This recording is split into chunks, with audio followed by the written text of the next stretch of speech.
श्री स्वामी समर्थ. जय जय स्वामी समर्थ. स्वामींचं नाव घेऊन मी आजच्या ह्या नवीन व्हिडिओला सुरुवात करते. यंदा 3 जून म्हणजेच बुधवारी आली आहे संकष्टी चतुर्थी. अधिक मासात येणारी संकष्टी चतुर्थीला विभुवन संकष्टी चतुर्थी असे म्हणतात. ही चतुर्थी 2-3 वर्षांनी एकदा येते. हा दिवस अधिक मासात येत असल्यामुळे या दिवशी भगवान गणेशाची विधिवत पूजा निव्रत केल्याने बाप्पा प्रसन्न होऊन मनोकामना पूर्ण करतात. असे मानले जाते की हे व्रत केल्याने जीवनातील सर्व अडचणी दूर होतात आणि आयुष्यात सुख समृद्धी नांदते.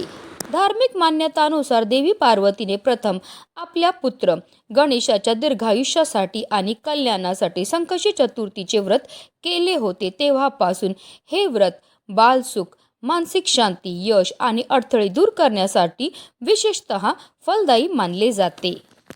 या दिवशी भगवान गणपतीची पूजा केल्याने घरातील नकारात्मक ऊर्जा दूर होते आणि कुटुंबात सुख शांती टिकून राहते. तसेच गणपती बाप्पांच्या कृपेने आपल्या सर्व इच्छा मनोकामना पूर्ण होतात. संकष्टीचे हे व्रत सूर्योदयापासून सुरू होते आणि चंद्र दर्शन झाल्यावरच पूर्ण होते. म्हणून चतुर्थीच्या दिवशी चंद्र पाहणे खूप महत्त्वाचे मानले जाते. चंद्र पाहिल्यानंतरच हे व्रत संपते व पूर्ण होते. संकष्टी चतुर्थीच्या दिवशी चंद्रोदय हा रात्री 10:04 होणार आहे. उपवास करणाऱ्यांनी या दिवशी चंद्रदेवांचं दर्शन घेऊन त्यांना दूध व जल अर्पण करायचं आहे. चंद्रदेवांची पूजा करून झाल्यानंतर गणपती बाप्पांची पूजा व आरती करावी आणि मग व्रत सोडावे. असं केल्याने कुंडलीतील चंद्राची स्थिती मजबूत होते आणि जीवनात सुख आणि शांती नांदते. धार्मिक दृष्ट्या हा दिवस अतिशय महत्त्वाचा असल्यामुळे या दिवशी काही प्रभावी उपाय देखील केले जातात. आणि म्हणूनच संकष्टी चतुर्थीच्या दिवशी तुम्ही व्रत नाही केलं तरीही चालेल, पण करा. 11 तांदळाच्या दाण्यांचा अत्यंत प्रभावी उपाय. हा उपाय केल्यामुळे आपली कितीही कठीणातील कठीण इच्छाही गणपती बाप्पा पूर्ण करणारच आहेत. पण त्यांच्या कृपेने आपलं 7 पिढ्यांचं दारिद्र्य नष्ट होऊन आपल्या घराची, आपल्या मुलांची, आपल्या पतीची भरभरून अशी प्रगती होणार आहे. तर हा उपाय आपल्याला कसा करायचा आहे, कोणत्या वेळेत करायचा आहे, त्याबद्दल सविस्तर आणि महत्त्वाची अशी माहिती मी तुम्हाला या व्हिडिओमध्ये देणार आहे. तो व्हिडिओ पूर्ण पहा. आणि जर तुम्ही माझ्या चॅनलवर नवीन असतील तर चॅनलला सबस्क्राईब करा आणि शेजारी बेल आयकॉन सुद्धा प्रेस करा, जेणेकरून तुम्हाला माझ्या नवनवीन व्हिडिओचं नोटिफिकेशन मिळत राहील आणि तुम्ही एक पण व्हिडिओ मिस करणार नाही. संकष्टी चतुर्थीच्या दिवशी आपल्याला सकाळी ब्रह्ममुहूर्तावर उठायचं आणि अंथरुणामध्येच गणपती बाप्पांचं स्मरण करायचं आहे आणि दिवसाला सुरुवात ही करायची आणि त्यानंतर स्वच्छ स्नानही करायचे. जर शक्य झालं तर या दिवशी लाल किंवा पिवळ्या रंगाचे वस्त्र परिधान करा. त्यानंतर आपल्याला सर्वप्रथम देवघरामध्ये दिवा हा प्रज्वलित करून घ्यायचा आहे, कारण कोणतीही सेवा किंवा कोणताही उपाय जर आपण अग्नीच्या साक्षीने केला तर त्यामध्ये आपल्याला निश्चित सफलताही प्राप्त होत असते. त्यानंतर आपल्याला सूर्यदेवांना जल अर्पण करायचं आहे आणि आपल्याला विधिवत देवपूजाही करून घ्यायची आहे. जर तुमच्याकडे गणपती बाप्पांची मूर्ती असेल तर त्यांना तामनामध्ये घ्यायचं आहे आणि त्यांच्यावर आपल्याला जलाभिषेक किंवा पंचामृताने अभिषेक हा करायचा. 11 पळी पाणी आपल्याला गणपती बाप्पांवर अर्पण करायचं. प्रत्येक पळी पाणी अर्पण करताना आपल्याला ओम गणपते नमः या मंत्राचा जप हा करायचा आहे.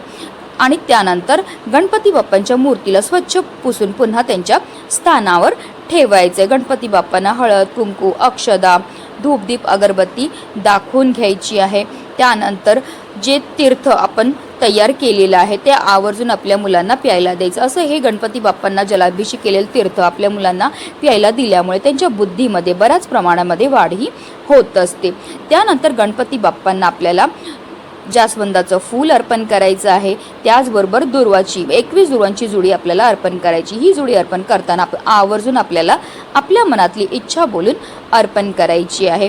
त्यानंतर गणपती बाप्पांना गोडाचा नैवेद्य हा दाखवायचा आहे.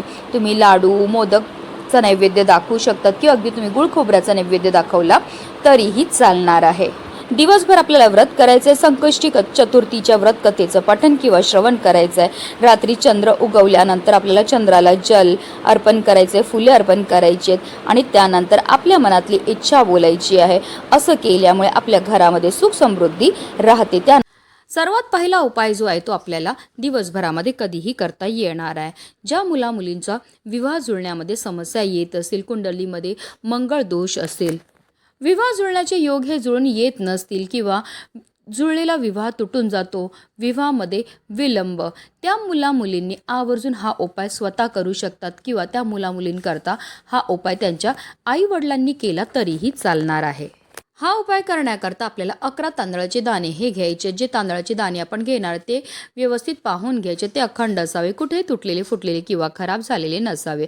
आता एक प्लेट घ्या, त्यामध्ये 11 तांदळाचे दाणे आपल्याला ठेवायचे. त्या तांदळावर आपल्याला थोडीशी हळद आणि कुंकू टाकून त्या तांदळाच्या दाण्यांना आपल्याला थोडंसं लाल आणि पिवळं करून घ्यायचं. अर्थात काय तर आपल्याला अक्षता ह्या तयार करून घ्यायच्या आहेत. आता या 11 अक्षता आपल्याला घेऊन जायचं 11 लोकांच्या घरी.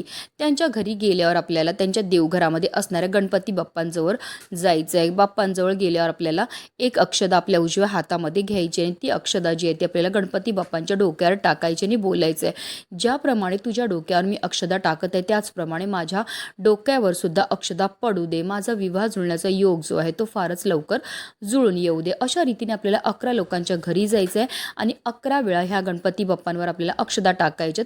अशा रीतीने आपल्याला हा उपाय जो आहे तो करायचा आहे.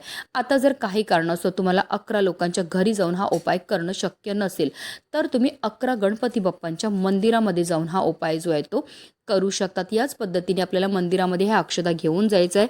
सर्वप्रथम गणपती बाप्पांसमोर आपल्याला दिवा हा प्रज्वलित करून घ्यायचा आहे. गणपती बाप्पांना आपल्याला हळद कुंकू लावून घ्यायचं आहे.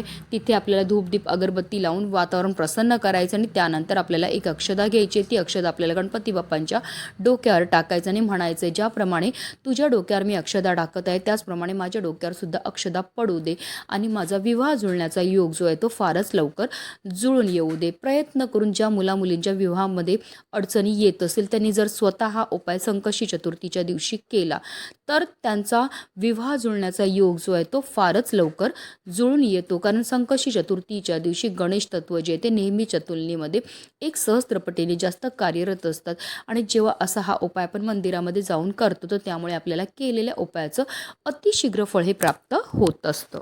पुढचा उपाय आपल्याला नारळापासून करायचा आहे. नारळाला श्रीफळ असं सुद्धा म्हटलं जातं. तसेच नारळ हे गणपती बाप्पांना सुद्धा अतिशय प्रिय आहे. हा उपाय आपल्याला गणपती बाप्पांच्या मंदिरामध्ये जाऊनच करायचा. हा उपाय आपल्याला घरी करता येणार नाही.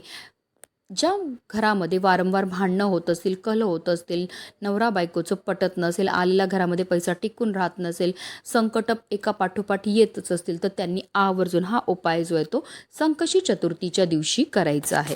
हा उपाय करण्याकरता आपल्याला एक नारळ हा घ्यायचा. जो नारळ आपण घेणार त्यामध्ये पाणी असणं गरजेचं आहे. तसेच हा नारळ नवीनच असावा.